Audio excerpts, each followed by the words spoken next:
you were all over this at the time because it was pitting Google versus Uber, and where have we come? Levandowski seemingly being charged. Right. I mean, that story ended very anticlimactically. Normally, a case settles before it goes to court, but Uber and Google were fighting out in court, and then with the new CEO, Dara Khosrowshahi, they decided to cut a deal giving Google equity in Uber.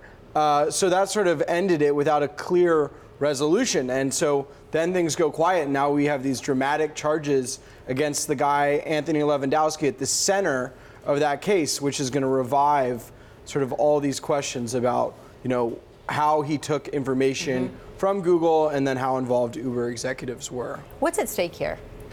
I think to some degree this is old Uber, so it's Anthony Levandowski. There are going to be questions how much this says anything about moving from one company to the next and bringing IP. I think prosecutors are really going to try and present this as a very different situation with an executive who went way beyond what would be standard for an employee moving from one company to the next.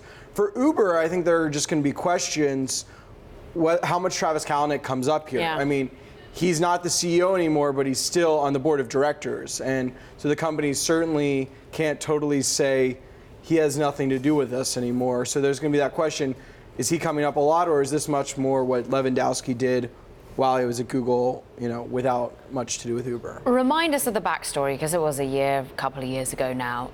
Anthony Levandowski goes on long walks with right. Travis Walking Kalanick. They get close, and suddenly he jumps ship to Uber, but seemingly takes a whole load of IP. Right. So, Levandowski works at Google, talks with a lot of people about starting a new company, starts Auto, and some point in that is also talking with Travis Kalanick very early in the creation of a new startup. Then that startup is acquired for something in the $600 million range, I think 680 in stock, a huge acquisition for Uber at the time.